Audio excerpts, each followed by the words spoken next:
Muy bien, buenos días a todos. Dios los bendiga. Es un gusto estar aquí. Voy a pedirle que abra conmigo en la Biblia el capítulo 16 del Evangelio de Lucas.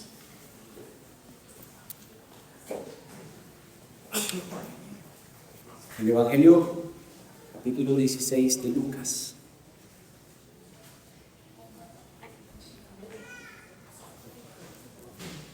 Ya hoy vamos a terminar, si el Señor así lo permite, nuestra corta serie de parábolas.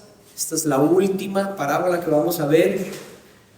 Y damos gracias porque yo espero que una de las cosas que le decía yo a Nadia hoy mientras desayunamos en familia es que llega un punto donde la congregación y uno necesita una exposición continua, de un argumento continuo. Y yo espero que usted esté sintiendo como el deseo de volver a 1 Corintios. Yo lo necesito, yo quiero otra vez 1 Corintios y estar ahí, ver el argumento desarrollarse. Eso hace falta porque aunque hemos estudiado las parábolas, creo que también llega un punto donde uno dice, podríamos pasar siempre estudiando parábolas y sería genial, pero nada más mi corazón está agradecido con el Señor de que tenemos una exposición continua de una carta o un libro continuo. Y no me esperaba ese fruto de deseo en mi corazón, pero realmente lo surgió el Señor. Yo quiero volver a 1 Corintios y seguir ahí. Entonces me siento muy agradecido con el Señor por eso. También debo de decir que algunas de las parábolas no son fáciles de digerir, toman tiempo de meditación, unas son más fáciles que otras de comprender. Yo sé que la parábola de la semana pasada de las 10 vírgenes produjo algo bueno en cada uno de nosotros, y es reflexionar en lo preparado que estamos en el regreso del Señor. Hoy vamos a ver una parábola que creo que continúa esa idea. No la tenía planificada, sí sabía que iba a terminar con esta porque creo que es de los temas que muy poco se hablan. Pero antes de entrar a la parábola y lo que ella significa o la idea que puede estar hablando la parábola, siempre hay que ponerla en su contexto. Han visto que nos hemos tomado el tiempo para hablar del contexto de la parábola. Entonces vamos a estar en Lucas 16 y vamos a hacer nada más dos pasos hacia atrás y uno hacia adelante. En su Biblia no va a estar ahí. Entonces eso nada más para poner en contexto. Porque la parábola que está en el capítulo 16 de Lucas tiene un contexto en el capítulo 15 del mismo Evangelio. En ese capítulo 15, Jesús tiene un contexto de un grupo de personas, donde dentro de ese grupo de personas hay unos que están tratando a otros a partir de sus propias ideas personales, como quiénes son dignos del perdón de Dios y quiénes son dignos de la vida eterna, quiénes no lo son y quiénes sí. Ese es un sentir del corazón de lo que está sucediendo en este grupo. Entonces vean Lucas 15, versículo 1 y 2. Dice el versículo 1 del capítulo 15: todos los recaudadores de impuestos y los pecadores se acercaban a Jesús para oír a Jesús. Y los fariseos y los escribas murmuraban: este recibe a pecadores y come con ellos. Ahí está el grupo, los fariseos y los escribas, que decían quiénes eran dignos y quiénes no dignos. Los no dignos eran los pecadores y los recaudadores de impuestos. Esos en este grupo eran los que no eran dignos ni de la vida eterna, ni de la salvación, ni del perdón de Dios. Y es entonces en este capítulo 15 donde usted se va a encontrar parábolas como la de la oveja perdida, la moneda perdida y el hijo pródigo. Parábolas que hacen hincapié a la verdad de que Dios salva a los que reconocen sus pecados y la necesidad de salvación, no a los que ya creen que son salvos por sus vidas religiosas, su falsa obediencia. Eso es muy claro verlo en el hijo pródigo, donde tiene un hermano mayor o bueno. Pero después de esta parábola, el Señor Jesús continúa en el capítulo 16 al mismo grupo, pero que dentro de ese mismo grupo están sus discípulos. Y ahí, a través de la parábola del mayordomo fiel, el Señor Jesús les enseña que no pueden servir a dos señores. El Señor Jesús les enseña a no tener amor por las cosas materiales y amor por Dios, creyendo que pueden tener los dos. O tienes a uno o tienes al otro. Vean el versículo 13 del capítulo 16. Ningún siervo puede servir a dos señores, porque o aborrecerá a uno y amará al otro, o se apegará a uno y despreciará al otro. No pueden servir a Dios y a las riquezas. En medio del contexto entonces, donde hay personas que están haciendo criterios de quienes van al cielo y quienes no, que por obras, que por ciertos criterios personales, y en un contexto donde Jesús habla de un amor por las cosas del mundo y no un amor por Dios, es donde Jesús ahora se refiere mucho más específico a un grupo de ese montón de gente. Vean el verso 14 del versículo 16. Los fariseos, que eran los que estaban en el capítulo 15, ahora están en este grupo también todavía. Los fariseos, vean cómo dice, que eran amantes del dinero, oían todas estas cosas, no solo acerca de amar al Señor por encima del dinero, sino también el de la parábola del hijo pródigo, la moneda perdida, la oveja perdida, haciendo hincapié que Dios salva a todo aquel que pide perdón y se arrepiente de sus pecados. Los fariseos, oyendo todas estas cosas, se burlaban de él, se burlaban de Jesús, lo cual quiere decir que los fariseos estaban asumiendo de que ellos eran dignos del cielo y que no había ningún problema con tener cosas materiales y encontrarse en la disyuntiva de que yo digo que amo a Dios, pero las cosas materiales tienen más posesión en mi corazón. O que yo amo a Dios, pero la forma como yo manejo las cosas materiales son entre yo y Dios. En esa disyuntiva Jesús tiene que decirles algo. Vean el verso 15. Y Jesús les dijo: ustedes son los que se justifican a sí mismos ante los hombres. Ustedes son los que se ven a sí mismos justos, dignos del cielo ante los hombres, y ustedes son los que dicen delante de los hombres cómo ustedes utilizan las cosas y nadie tiene nada que decirles.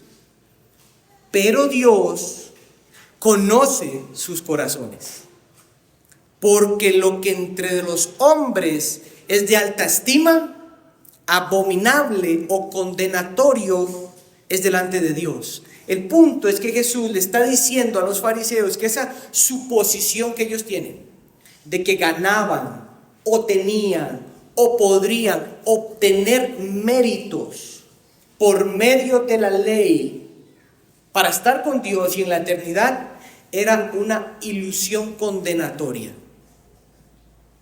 Y ante eso Jesús tira la parábola, pero lo más interesante y que es difícil como de comprender es la estructura de los versos 16 y 18. Porque el Señor ahora dice acerca de la ley que la ley y los profetas se proclamaron hasta Juan. Lo que está diciendo es que ahora hay algo superior o mayor o único, espectacular, que hace a los hombres entrar verdaderamente a la presencia de Dios. Vean lo que dice: la ley y los profetas se proclamaron hasta Juan. Juan es el último de los profetas. Desde entonces se anuncian las buenas nuevas del reino de Dios, se anuncia el evangelio y todos se esfuerzan a entrar por él. Lo que Jesús les está diciendo es que ustedes creen que pueden estar en la eternidad y creen que están en la eternidad con Dios porque ustedes, las obras que ustedes hacen, los hacen creer que son justos, la religiosidad que ustedes tienen los hacen creer que ustedes son dignos del cielo, pero la ley y los profetas se acabaron con Juan. Hay una transición ahora, lo que está diciendo Jesús, porque ahora, para llegar a la eternidad, Para llegar a tener los méritos para estar recto delante de Dios es a través exclusivamente de las nuevas del reino de los cielos. Es a través del evangelio, a través de la proclamación que Jesús les está dando y después de lo que los apóstoles van a hacer. Y es tanto así la transición de el evangelio es lo que hace que alguien llegue a la eternidad con Dios y no la religiosidad y la justicia propia, que el verso 17 dice: pero es más fácil que el cielo y la tierra pasen, que un ápice de la ley deje de cumplirse. Lo que Jesús está diciendo aquí es que ustedes creen que ustedes cumplen la ley, pero la realidad es que la ley que ustedes creen que está cumpliendo no es del todo cierto, porque la ley, aquí el ápice es el detalle más pequeño de la ley, se va a cumplir y ustedes no la pueden cumplir. Para recalcar otra vez la autojusticia, la capacidad de estar con Dios a partir de los méritos. Lo interesante es el verso 18. Porque en la boca de Jesús lo que va a hacer es tirar el verdadero entendimiento de un aspecto de la ley en los cuales los fariseos tenían un aspecto muy distinto. El aspecto real de la ley, para dejarles saber que ellos no pueden cumplir la ley y llegar al cielo, es solo por el evangelio. Es que Jesús dice: todo el que se divorcia de su mujer y se casa con otra comete adulterio, y el que se casa con la que está divorciada del marido comete adulterio. O sea, lo que está diciendo Jesús es: lo que ustedes creen, que es que los fariseos creían que usted podía divorciarse por cualquier cosa, era lo que más se esparcía ahí. Jesús está trayendo una interpretación de la ley para hacerles ver a ellos que ellos estaban minimizando la ley y por ende autoengañándose de que la cumplían. Entonces, si ellos minimizan la ley y se autoengañan creyendo que la cumplen, ellos están creyendo de que van a ir al cielo. Entonces es ahí, en esa idea, que Jesús sabe que esta gente está creyendo que está segura de que va a ir al cielo por su religiosidad, por sus obras de obediencia falsa, por su capacidad económica o la atracción que tienen de las cosas materiales, como si Dios no tuviera nada que decir. Es que el Señor tira esta parábola. Esta parábola contiene, mis hermanos y los que nos visitan hoy, una verdad central para la vida, no solo del creyente, sino del ser humano. Esta parábola que vamos a leer está ilustrada por contrastes. Ustedes van a ver contrastes. Esta parábola que Jesús procura dar tiene como propósito, y esto es importante, tiene como propósito una acción de gracia para decirle a los fariseos que no sigan sus propios instintos, para que ellos no sigan sus tradiciones, para que ellos no sigan las convicciones religiosas que tienen. Jesús va a instarles a que se arrepientan de rechazar el mensaje del evangelio que les está siendo proclamado, porque Jesús viene proclamándoles el evangelio. Pero el mismo mensaje les ha sido proclamado por todas las escrituras, aunque no lo quieran aceptar. Es en este contexto entonces que voy a resumir, de personas que piensan que están bien con Dios sin el evangelio. Es en este contexto de personas que creen que van a estar con Dios bajo sus propios términos, sin necesariamente creer en el evangelio bíblico, sino que ellos mismos definen cómo vivir con Dios bajo sus propias interpretaciones. Y además de personas que piensan que nada les va a suceder al final de sus vidas, es que esta parábola nos es dada. Dice así la palabra del Señor entonces en la parábola, versículo 19 hasta el 31.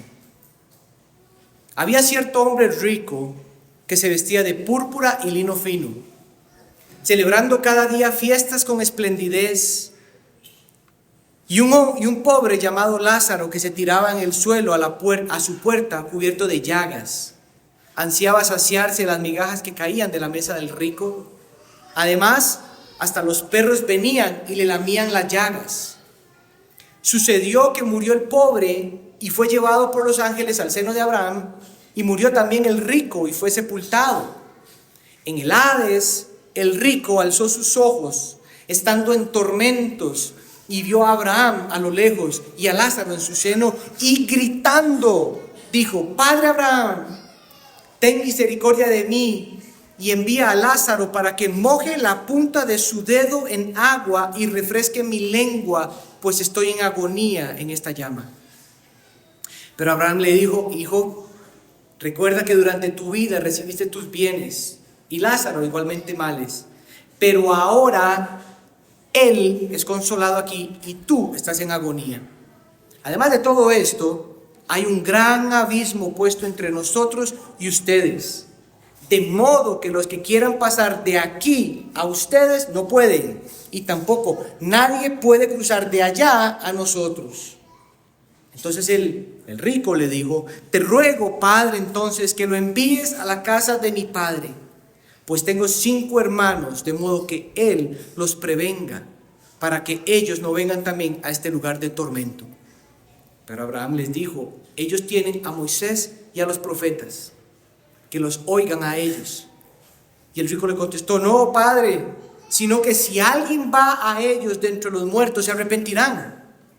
Pero Abraham le dijo: Si no escuchan a Moisés y a los profetas, tampoco se persuadirán si alguien se levanta de entre los muertos. Mis palabras para la idea de esta parábola, que estoy convencido de que trata, este es mi mejor esfuerzo para hacerla sencilla, es el destino eterno. Esta parábola habla del destino eterno después de la muerte para los que rechazan el Evangelio. Es el destino eterno después de la muerte para los que rechazan el Evangelio. Sabemos que es para los que rechazan el Evangelio porque no se nos dice nada del otro lugar, o no se nos dice mucho del otro lugar a donde va el pobre. La parábola está hecha para centrarse en el rico. A partir de esa idea, el destino eterno después de la muerte para los que rechazan el Evangelio, vamos a ver 3 ideas. Y ya las vamos a ver. Pero yo quiero introducir, ya no contexto, quiero introducir el tema del infierno. Mis hermanos, nuestro Señor Jesús, de todo el Nuevo Testamento, fue el que más habló del tema del infierno.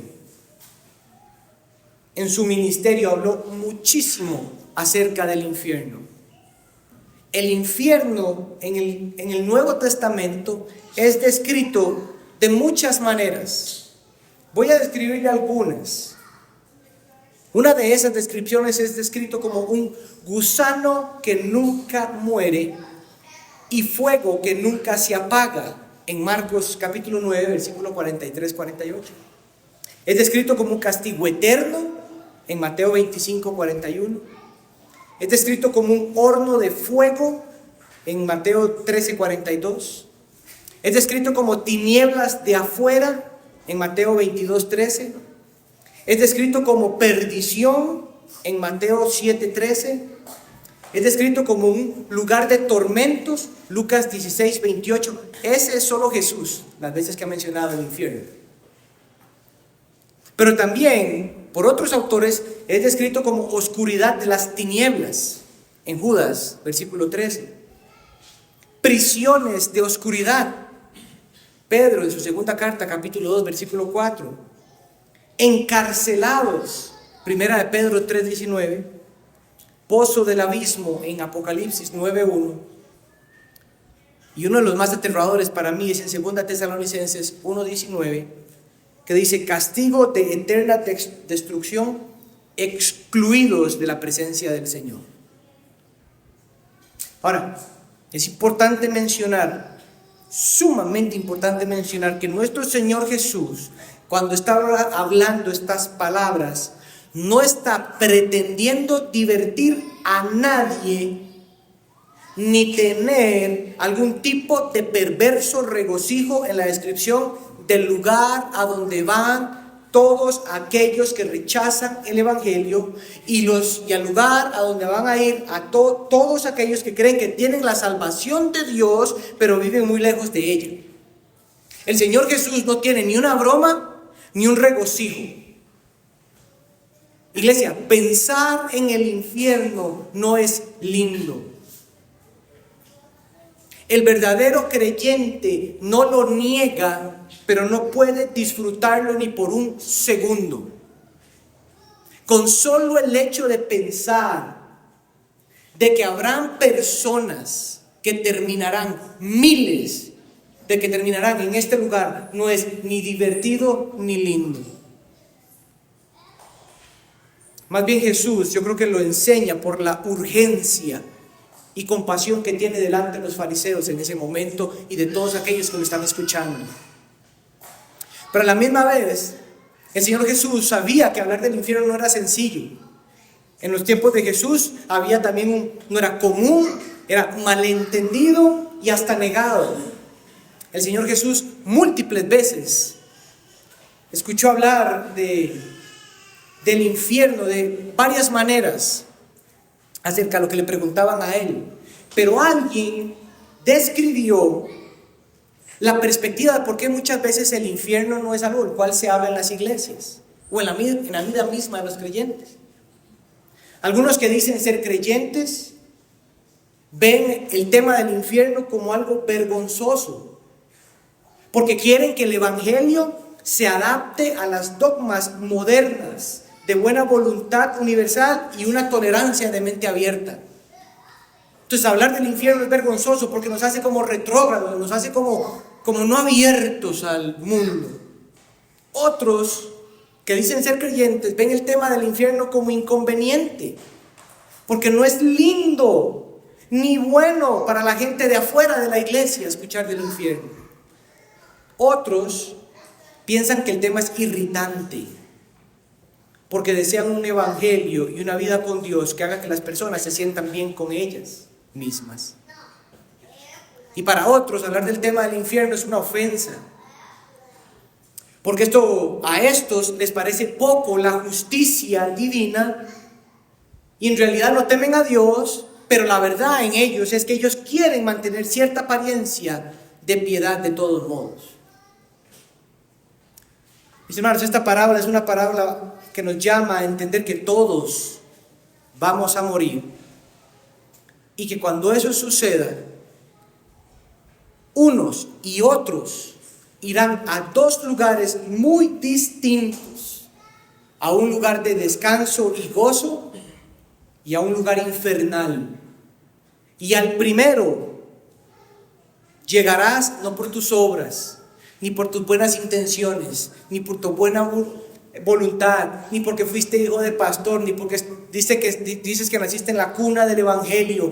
No llegas ahí por nada de eso, llegas ahí por creer el evangelio. Pero puedes llegar al segundo por simplemente rechazar el evangelio.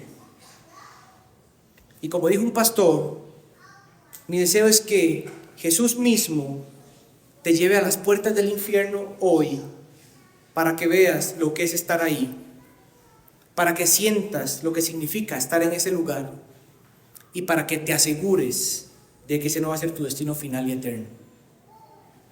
Vamos a ver 3 ideas. Aquí está la primera. La vida en este mundo no dura para siempre. La vida en este mundo no dura para siempre. Vean el verso 19-22. Había cierto hombre rico que se vestía de púrpura y lino fino, celebrando cada día fiestas con esplendidez. Le dije que habían contrastes: un hombre con mucho dinero, mucha vida, una vida dedicada a otras cosas, pero en exceso. Y al otro lado, el contraste, verso 20, y un pobre llamado Lázaro, que se tiraba en el suelo a su puerta, cubierto de llagas.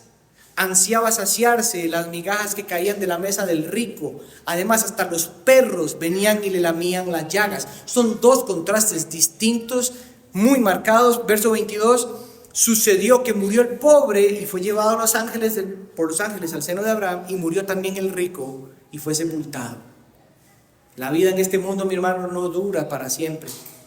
El Señor Jesús inicia esta parábola, como les digo, con grandes contrastes en la vida de estos 2 hombres. Está el rico, que en el contexto donde Jesús está dando la parábola es una persona que en el contexto cultural sería una persona bendecida por Dios. Una persona que de manera segura estaría en el cielo. Pero el pobre describe a una persona que culturalmente se entendía como un maldito por Dios. Una persona que no era digna de salvación, que lo que le quedaba a él por esa maldad y ese ser era el infierno. Y hay algunos aspectos en la vida del rico que yo quiero que veamos del verso 19 que son sumamente interesantes. Dos cosas por lo menos. Lo primero es su religiosidad. Debe quedar claro que este hombre rico no es un hombre incrédulo. O sea, no es un gentil, no es un pagano. Este hombre es un judío. Lo que eso quiere decir es que es un religioso. Este hombre se ve a sí mismo, se ve justo. La palabra justo en nuestro contexto hoy significa justificado delante de Dios para estar en el cielo. Él se ve a sí mismo digno del cielo.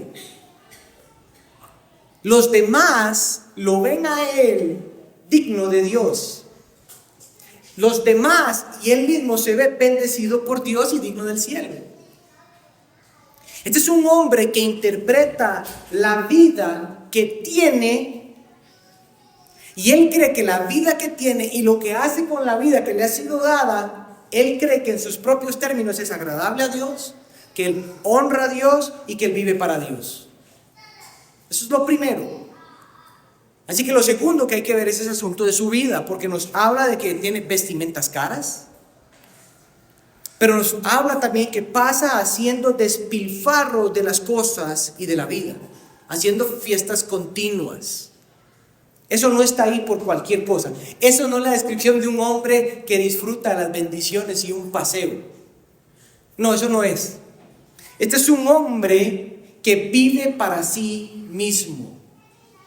Este es un hombre que cree que piensa en Dios. Pero la realidad es que él solo quiere a Dios por lo que Dios le puede dar.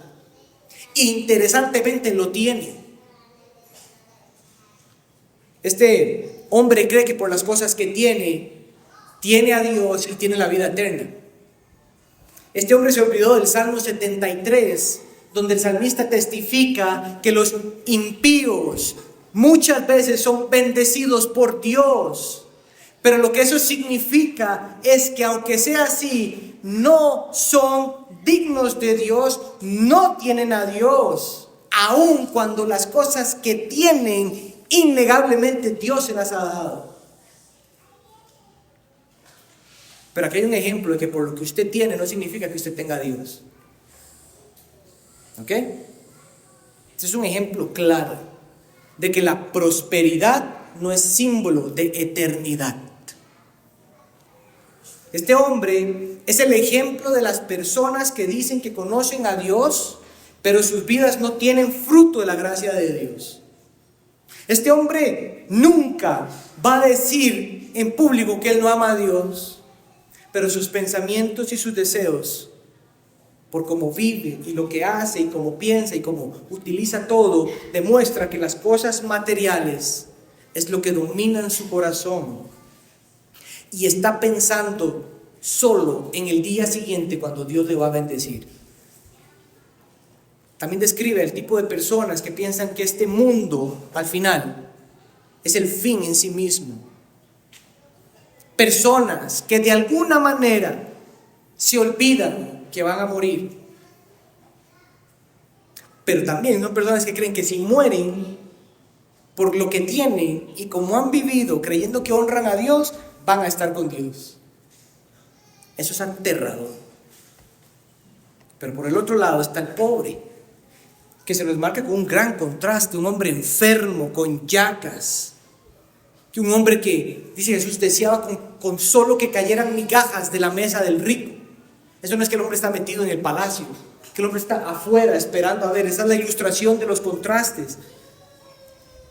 Es tan sufrida la vida de este hombre que los animales, los perros, que son animales inmundos para el tiempo de Jesús, eran sus compañeros.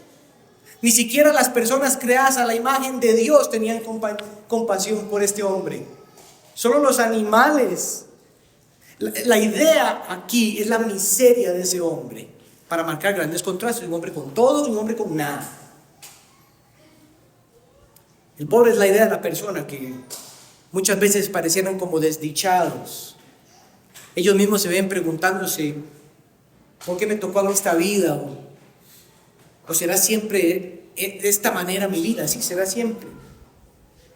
Es decir, es muy posible que este pobre se haya creído la mentira que esa iba a ser su vida por siempre. Como que este va a ser el estado eterno en el cual yo voy a estar aquí siempre. Por eso no hay mucha idea del pobre, aquí la idea es más del rico. Porque aunque usted ahorita puede estar diciendo, bueno, si yo a veces me siento como el pobre, la realidad es que muchos de los que estamos aquí estamos más del lado del rico, en la forma como a veces vivimos nuestras vidas. Pero lo interesante de la parábola no es solo los contrastes en la vida, es que algo ocurrió de la misma manera para los dos, pero los contrastes de eternidad son completamente contrarios. Verso 22. Sucedió que murió el pobre y fue llevado al seno de Abraham. Y murió también el rico y fue sepultado. El día llegó. El día que ninguno de los dos hombres probablemente se imaginaron que iba a venir tan rápido. Llegó el día que muchas veces muchos de nosotros creemos que nunca va a tocar a nosotros. Y ambos murieron. Pero noten que se nos dice, por lo menos hasta el 22, a dónde fue llevado el pobre, porque el 23 arranca con el rico ya en un lugar, pero no se nos describe con esa descripción de ser llevado, tomado de la mano, como cuidado. El rico simplemente fue tirado y puesto ahí. El pobre fue a lo que se llama el seno de Abraham. Hay mucha discusión en cuanto a lo que puede ser el seno de Abraham. Creo que se complican demasiado. Es simplemente decir que es un honor, un lugar de honor. En la mente judía a lo mejor era con Abraham, porque era el padre de la fe. Es un lugar de honor. Aquí el pobre, lo que se está diciendo Jesús es que recibió un lugar que en la tierra parecía indigno y maldito, pero ahora está en un lugar de mucha riqueza y honor, que es lo más cercano al cielo. Entonces aquí estamos hablando de lo más cercano al cielo. El rico no disfrutó de lo mismo que disfrutó el pobre cuando el rico creía que lo estaba disfrutando en la tierra. El rico creyó que estando en la tierra, creía que disfrutaba de Dios, creyó que eso lo iba a llevar hasta otro lugar, pero al lugar donde él llegó no se compara con el lugar donde llegó el pobre. Y esa es nuestra segunda idea. La vida después de la muerte lleva a un destino eterno. Piensen eso. Yo acabo de decir que la vida en este mundo no es para siempre. Mis hermanos, y muchas veces creemos que nuestra vida no se va a acabar. Muchas veces vivimos, y la forma como nos decimos que no creemos que vayamos a morir o que nuestra vida se va a acabar, ¿saben cómo usted se puede dar cuenta? La forma como usted vive. La forma como usted vive, viviendo para usted mismo, viviendo para sus deseos, cumpliendo todos esos traumas de niño que nunca lo llevaron a nunca aquí o nunca fue allá y nunca comió esto y nunca se puso esto. Todas esas cosas simplemente dan a entender que usted y yo vivimos por nosotros mismos y por nuestros propios deseos. Y vivimos en este mundo como si este mundo fuera el fin en sí mismo. Esa es una evidencia de que usted y yo vivimos muchas veces como el rico.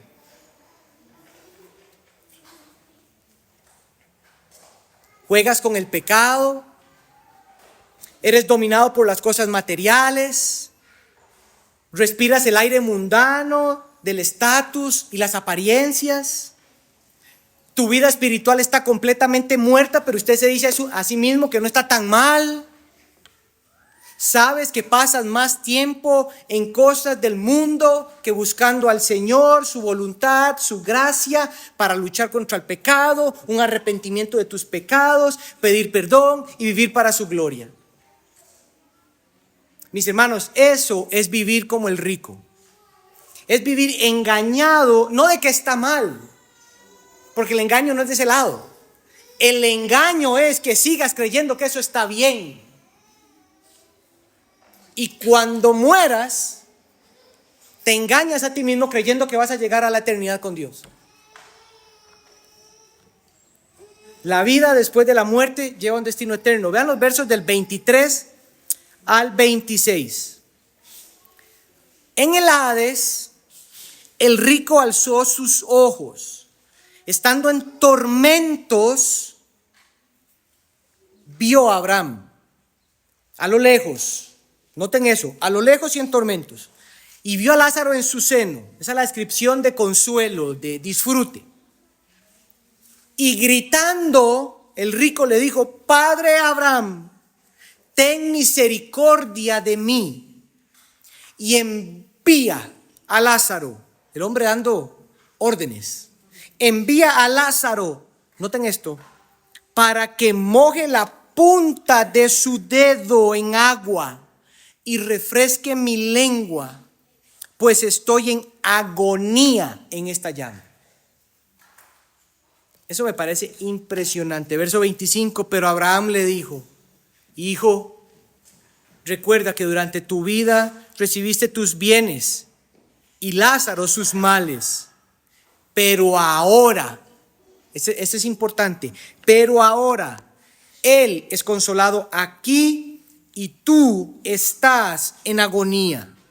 Además de todo esto, hay un gran abismo puesto entre ustedes y nosotros. Alguien dijo una vez: la muerte es una gran realidad que todos reconocen, pero de la cual muy pocos parecen estar conscientes. Mis hermanos, y estos versos nos describen dos lugares, pero si ustedes notan, no se nos dice más de uno que del otro. Esa es la intención de Jesús. El infierno donde llegó el rico es el lugar donde él nunca, por favor, ponte a pensar, y hablamos de la parábola del sembrador. Usted no está pensando en otros, está pensando en usted. Si usted está aquí hoy es para su propio corazón. Es innegable que uno no piense en otro, pero haga el esfuerzo. Pensar en otro, en usted. Aquí hay un punto importante, iglesia. En el infierno no van a haber solamente personas malvadas y abominables. Van a haber personas cultas, personas amables, personas estudiosas, personas con buenos principios morales. Van a haber personas que nunca cometieron pecados tan atroces. El infierno va a estar lleno de esas personas. Y hay 5 verdades acerca de ese lugar que yo espero que queden grabados en su mente. La primera es el nombre, es el Hades. Lo que eso quiere decir es el lugar a donde van todos los muertos que rechazan el evangelio. Lo rechazan tanto en palabras como en forma de vida. Porque usted me diga que usted cree en Dios, eso no significa que usted sea salvo. O si usted dice que usted es salvo pero vive como un inconverso, usted no es salvo. ¿Ok? Que eso tiene que quedar claro, iglesia. A ese lugar es claro que están excluidos de la presencia de Dios, lo cual lo hace un lugar terrible. Un lugar donde no hay nada bueno que esperar ahí. Pero lo segundo es que es un lugar de tormentos, plural, tormentos. Un lugar de sufrimiento continuo, un lugar de miserias, un lugar de tortura, de conciencia. El rico, dice el verso 23 y 24, que está en tormentos, y que la llama en la cual está le produce agonía. Una expresión que comunica un estado de gran sufrimiento y que nunca se acaba. Nunca se acaba. Lo cual hace un tercer elemento terrible del infierno, que hay conciencia en ese lugar. Esto lo podemos saber porque el rico habla. El rico reconoce el dolor que siente. Noten que él sabe dónde está. Noten que él no pide misericordia para ser sacado de ahí. Él no llega al infierno y dice: aquí tuve que haber una equivocación, yo no merezco estar aquí. En la parábola él sabe dónde está. Lo único que él pide en su conciencia es alivio. Lo único que pide es alivio. El lugar por su nombre es atroz. Es un lugar de tormento. Número 3, es un lugar donde hay conciencia. O sea, se sabe, hay ubicación de dónde está. Lo cuarto que hace este lugar terrible es que en el infierno no hay misericordia ni alivio. Vean el verso 25. La respuesta de Abraham al rico pidiéndole ayuda. Abraham le dice: hijo, recuerda que durante tu vida recibiste tus bienes y Lázaro males, pero ahora, esa expresión lo que eso quiere decir es que a donde estás y donde él está es su estado eterno para siempre. Pero ahora, y ahí te vas a quedar. Ahora, ahí donde estás o donde él está, Lázaro, él es consolado y tú en agonías. Aquí lo que está diciendo, o que está dando la idea, es que en el infierno, mis hermanos, no hay ni misericordia ni alivio. Lo cual podemos expandir la idea de que en el infierno las personas no mejoran. En el infierno las personas no mejoran. El infierno no es correctivo, es punitivo. En el infierno nadie se santifica. El infierno es punitivo, nadie se mejora. Por eso no hay misericordia ni alivio. Y lo último, en la quinta verdad acerca de este lugar, es que es un estado eterno. Verso 26. No solo en el hecho de que Abraham le dice ahora, haciendo diferencia a los lugares, vean el verso 26. Además de todo eso, o sea que pudo haber dicho más cosas, pero en referente a eso, hay un gran abismo entre ustedes y nosotros. Nadie puede cruzarse. Hay un gran abismo.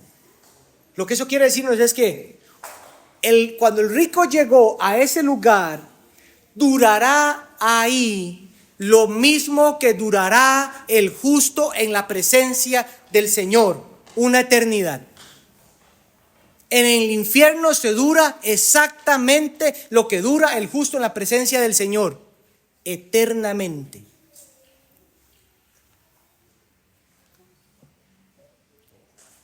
Este rico no puede ser sacado de ahí. Él no puede ser salvado por nadie. Él llegó ahí y ahí se quedó.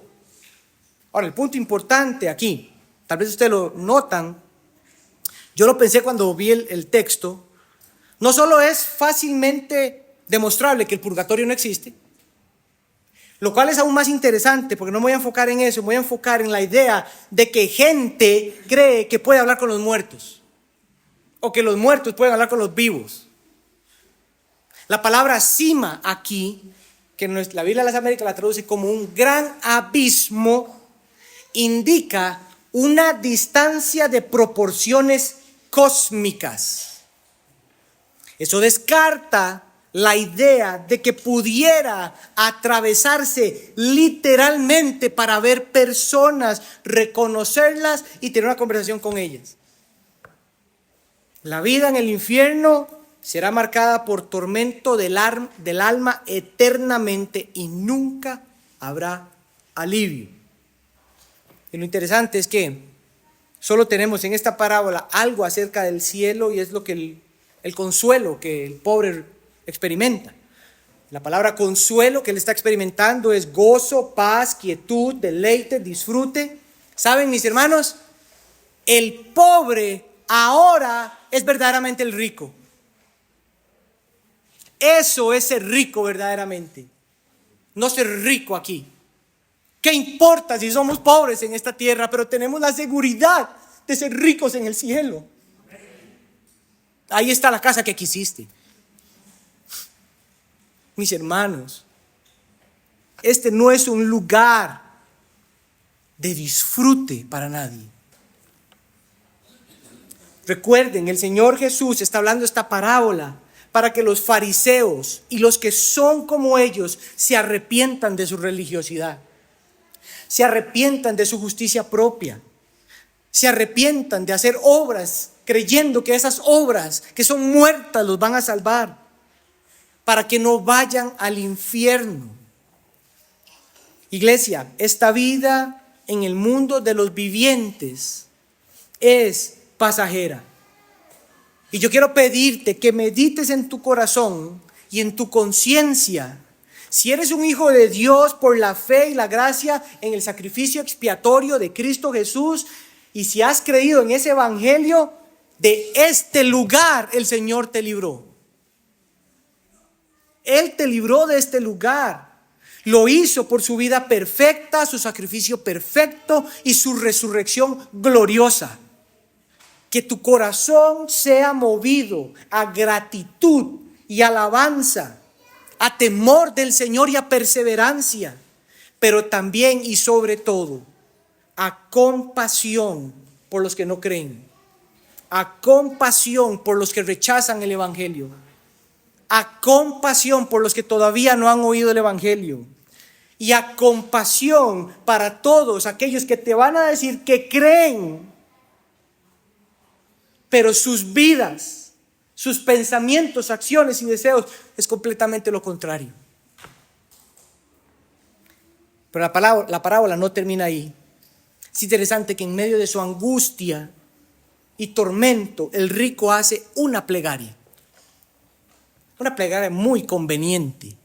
No es una plegaria como que en su corazón hay una compasión genuina. Vean el verso 27.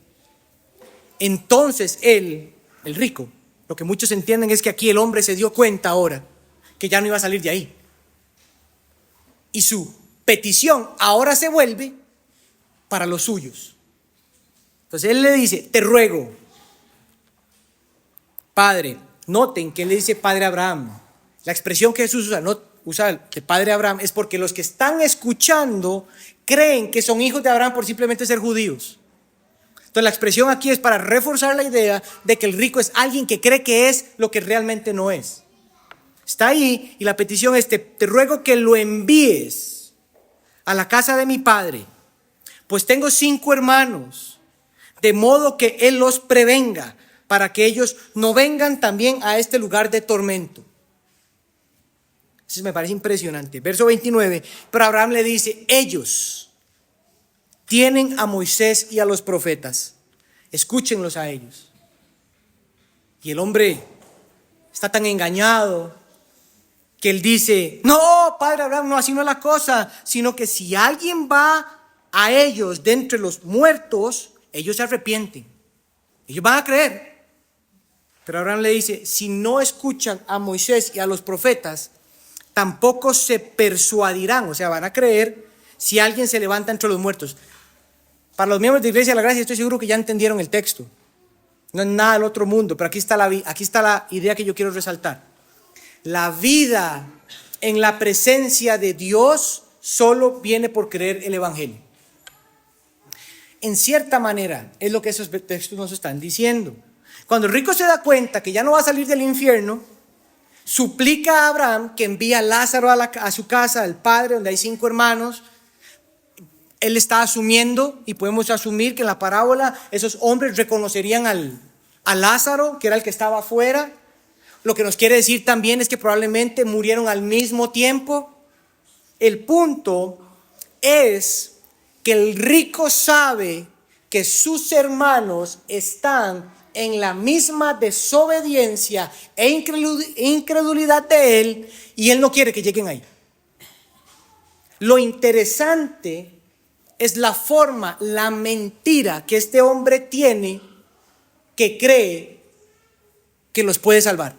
Y esa es la petición. El hombre cree que las personas se salvan por milagros, por señales.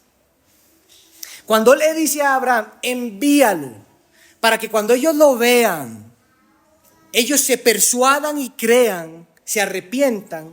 Él está diciendo que si ellos ven a gente resucitando entre los muertos, esa gente se va a arrepentir, va a creer, definitivamente. Pero la corrección de Abraham en el verso 29 es clara. Abraham le dice, ellos tienen a Moisés y a los profetas, óiganlos a ellos. Moisés y los profetas son las escrituras. Ellos tienen las escrituras. Pero este hombre está tan engañado de que cree que por señales, milagros, prodigios, las personas van a creer que él no teme corregir a Abraham. Le dice, no, padre, así no es la cosa. Es que si usted lo envía, entienda, es que ellos tienen que ver, ellos necesitan ver, necesitan tocar, ellos necesitan sentir. Es que es otra cosa, padre, usted no está entendiendo. Es interesante porque Jesús oyó hasta el final de su ministerio expresiones como esas. Expresiones como, dinos en nombre de quién haces estas cosas y te vamos a creer, pidiendo señales. Danos una señal para creer que eso es verdad. Estando en la cruz le dicen, bájate de ahí y vamos a creer. Pero no solo Jesús enfrentó esa idea, Pablo también la enfrentó. Pablo escribió en la carta a los Corintios que los judíos piden señales y los griegos piden sabiduría. También es para nosotros una realidad. Gente en nuestro tiempo creen o esperan una revelación sobrenatural para creer. Esperan ver, sentir algo tan sobrenatural como que alguien se levante entre los muertos para entender que tienen pecado y necesitan a Dios y arrepentirse de ellos y solo por Cristo. Pero Abraham da la respuesta, no solo que eso no es cierto, sino que nos da la respuesta a una pregunta que todavía no nos hicimos. Y la respuesta, la pregunta es, ¿y por qué llegó este hombre al infierno? Para los que estaban oyendo a Jesús, la pregunta fue esa, ¿cómo ese hombre llegó al infierno? Porque para ellos recuerden que el rico era alguien digno del cielo, el pobre era digno del infierno, y cuando la cosa se cruza, la pregunta es, ¿cómo llegó? ¿Por qué llegó? ¿Cuál fue la falta? Si este hombre no fue al infierno porque haya sido malo, porque no se nos describe que haya sido malo. Se nos describe que vivió para sí, pero ellos, el contexto está visualizando que no son convicciones personales y libertad cristiana. Pero la realidad es que este hombre no llegó al infierno por ser malo. Este hombre no llegó al infierno porque vivió solamente para sí mismo. Todo esto es reflejo de algo más profundo. Este hombre llegó al infierno, que es el punto de Jesús, porque rechazó el mensaje de las Escrituras. Este hombre rechazó obedecer el mensaje de las Escrituras. Este hombre rechazó la autoridad y la suficiencia de las Escrituras para su vida y prefirió vivir bajo sus propios instintos religiosos, bajo su propia consideración, bajo su propio estudio bíblico, bajo sus propios términos de lo que es iglesia y de lo que es ser creyente. Cuando Abraham le dice, a Moisés y a los profetas tienen, lo que está afirmando es un poder exclusivo de salvación que solo las Escrituras tienen. Nada más. Nadie se salva fuera de la Biblia. La fe viene por el oír y el oír por la palabra de Cristo, dice Romanos 10:17, palabra de Dios, si usted es Reina Valera. Las Escrituras contienen el mensaje de salvación, un mensaje que tiene que ser proclamado. Hermano, imagínense que usted está en su trabajo, y usted tiene un hermano, una persona, y un pronto a otra esa persona, mucho tiempo después, se convierte en nuevo creyente, y usted se acerca a esa persona y le dice: oye, cuánto me alegra de que seas creyente. Y ese nuevo creyente le dice: ¿usted también es cristiano? Le dice: sí, no sabes, me alegra mucho. Imagínate que esa persona te diga: oye, yo soy salvo por la gracia del Señor, pero no puedo creer que hayamos compartido tantos años de vida y no me hayas compartido el evangelio. No puedo creer que hayamos pasado tanto tiempo juntos y hayas preferido callarte. Yo iba para el infierno. Mi hermano, esa es la realidad aquí. Si dices que crees en las Escrituras, hablas las Escrituras. No tienes temor, porque el fruto es del Señor. Tu deber es proclamar el evangelio. Ahora, lo interesante es que la parábola se confirma después por una obra similar, para no decir que idéntica. Porque tiempo después, Jesús levantó un hombre entre los muertos, Lázaro, que no es el de la parábola. Y ahí están probablemente los mismos fariseos que oyeron la parábola. Están ahí y otra multitud más grande. E interesantemente, en Juan 12, 9 al 11, se dice que la multitud venía al lugar donde estaba Lázaro porque veían a Lázaro vivo entre los muertos. Y los fariseos se dijeron: hay que matar ahora también a Lázaro, porque la gente está creyendo en Jesús. Mi hermano, no se complique la vida. Esta multitud en Juan 12 no está creyendo verdaderamente en Jesús. Ellos están impactados. Pero esa misma multitud está tiempo después en la cruz diciéndole: crucifíquelo, crucifíquelo, crucifíquelo. Así que nadie se va a levantar entre los muertos. El punto de Juan es que los fariseos vieron a alguien levantarse entre los muertos y escogieron matar a Jesús y a la evidencia. Porque nadie se va a persuadir aunque se levante entre los muertos. Nadie va a creer. Esas son palabras del Señor Jesús aquí en la parábola. Creer en los milagros y señales, pero rechazar la autoridad, la suficiencia y la inerrancia de las Escrituras como única y última fuente de autoridad sobre la vida del creyente para salvación, mis hermanos, es no tener fe salvadora en absoluto. Déjenme repetir eso otra vez. Creer en milagros y señales, pero rechazar la autoridad, la suficiencia y la inerrancia de las Escrituras como única y última fuente de autoridad sobre la vida del creyente para salvación. Si eso no está y crees más en los milagros y señales, eso es no tener fe salvadora. Aquellos que rechazan y dudan del evangelio, de la palabra del Señor, serán juzgadas por la misma palabra del Señor. Jesús lo dijo en Juan capítulo 12, verso 46-48. Jesús dijo esto: yo, la luz, he venido al mundo para que todo el que cree en mí no permanezca en tinieblas. Yo no estoy regañando, le estoy dando la voz nada más para que me escuchen. Por favor, ese no es el tono del pasaje. ¿Sí? Yo, la luz, he venido al mundo para que todo el que cree en mí no permanezca en tinieblas. A eso he venido, dice Jesús. Pero oigan lo que él dice: si alguno oye mis palabras y no las guarda, yo no lo juzgo. No es que Jesús no puede juzgar y no tiene autoridad para juzgar, pero aquí oigan el contexto: yo no lo juzgo porque no vine a juzgar al mundo, vine para salvar al mundo. Ok, pero algo pasa. Dice Jesús: el que me rechaza a mí y no recibe mis palabras, tiene quien lo juzgue. Y será la palabra que yo le he hablado. Ella lo juzgará el día final. El mismo evangelio que los que estén aquí, que crean que son, pero no son, o los que estén aquí muertos en sus delitos y pecados, esta palabra es el día que los va a juzgar cuando estén delante del Señor. El Evangelio.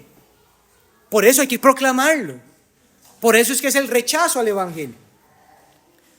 Mis hermanos, hay que recordar que en ningún otro hay salvación, porque no hay otro nombre dado bajo los cielos, no hay otro nombre bajo el cielo dado a los hombres en el cual podamos ser salvos. Solo Cristo Jesús. Porque cuando éramos enemigos, fuimos reconciliados con Jesús por medio de su muerte. El Hijo tiene la vida. El que no tiene al Hijo no tiene la vida.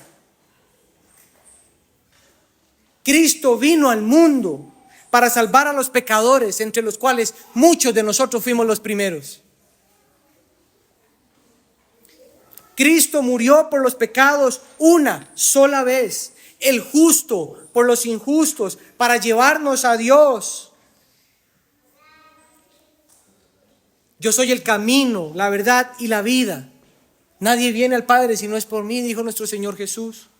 Así que con todo esto, Jesús en esta parábola está enseñando a su audiencia que al llegar a la presencia del Señor viene solo por creer el Evangelio. Él los llama a oír el Evangelio que estaba siendo proclamado en ese momento. Y es igual para nosotros. Mis hermanos, estamos en tiempos de proclamar el Evangelio, pero si has creído en el Evangelio, estarás en el cielo disfrutando del Señor por siempre. De esta manera es que la parábola nos habla del destino eterno después de la muerte para los que rechazan el Evangelio. Y las tres ideas que vimos fue: la vida en este mundo no dura para siempre. La vida después de la muerte lleva a un destino eterno. Y la vida en la presencia de Dios solo viene por creer el Evangelio. Mis hermanos, el Señor nos ha regalado estudiar 5 parábolas con 5 verdades de la vida cristiana vital y centrales. El reino de los cielos tiene un valor incomparable que vale la pena dejarlo todo por él. Nos hablaron de tener un corazón preparado por el Señor o en el Señor para oír su palabra, dar fruto y perseverar hasta el final. Nos hablaron de que si estamos en Cristo es porque fuimos justificados solo por la fe. Nos recordaron de que el Señor regresará y debemos estar preparados, y el estar preparados es asegurarnos que tenemos fe verdadera. Y hoy Jesús mismo nos llevó a las puertas del infierno para mostrarnos el destino eterno después de la muerte para aquellos que rechazan el Evangelio, para asegurarnos, para que te asegures de que este no sea tu destino final y eterno. Y hay varias cosas que quiero culminar ya para cerrar la serie de estas parábolas.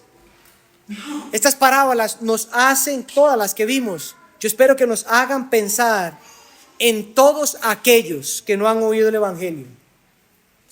Que nos hagan pensar en todos aquellos que están en sistemas de religión y espiritualidad falsa. En aquellos que creen que tienen una relación con Dios, pero Cristo no es parte de eso. Debiéramos de ser movidos a compartir el Evangelio. Pero también estas parábolas nos animan y ayudan a examinar nuestros corazones delante de Dios y reconocer si Él es nuestro máximo deleite. Estas parábolas nos hacen pensar en nuestra conciencia y en corazón si Él es en quien estamos perseverando, si es de Él que estamos recibiendo la gracia y la fe para perseverar y crecer en el conocimiento de Él. Pero a la misma vez nos confrontan, deben de confrontarnos. Nos confrontan ante la realidad de que necesitamos perdón. Necesitamos arrepentimiento continuo. Necesitamos gracia del Señor continua para luchar contra el pecado. contra los deseos mundanos que aún están presentes en nuestros corazones y que ellos muchas veces nos desvían del deleite en Dios. Pero en todo eso, esas parábolas nos han demostrado que el verdadero creyente se acerca a Dios, pide perdón, se arrepiente, reconoce su necesidad de gracia, confía en el Espíritu de Dios y su palabra y persevera en una vida de santidad y de obediencia gozosa. Pero finalmente, si hay algo que estas parábolas yo espero que nos ayuden, es saber la falsedad del mundo en el que vivimos. La falsedad del mundo en el que vivimos y en el cual nuestros corazones aún se ven tentados en desear. Pero en medio de esa falsedad del mundo, las parábolas han hecho algo y yo le pido al Señor que lo haga en su corazón. Y es que te hayan mostrado con mayor profundidad, mayor majestuosidad, mayor esplendidez, gloria y valor que tiene el Dios Trino, que nos rescató por su gracia y con gran poder a través del Evangelio nos hizo suyos para conocerle eternamente. Iglesia, por 5 domingos hemos pensado en Dios y en las cosas de Dios y cómo ellas se relacionan con nuestra vida. Mis hermanos, yo los amo. Ustedes no saben cuánto los amamos. Rogamos por ustedes. Nuestra petición es que Dios sea su supremo gozo. Dios sea su supremo deleite. Y que las parábolas, que son palabra de Dios viva, cautiven nuestros corazones y nos muevan a una devoción por Él, a un deleite y deseo con Él aquí, que nos prepara para verlo cara a cara. Leo para ustedes las parábolas de Jesús, las palabras de Jesús antes de partir de este mundo. No se turbe su corazón. Crean en Dios, crean en mí también. En la casa de mi Padre hay muchas moradas. Si no fuera así, ya yo se los hubiera dicho. Pero voy a preparar un lugar para ustedes.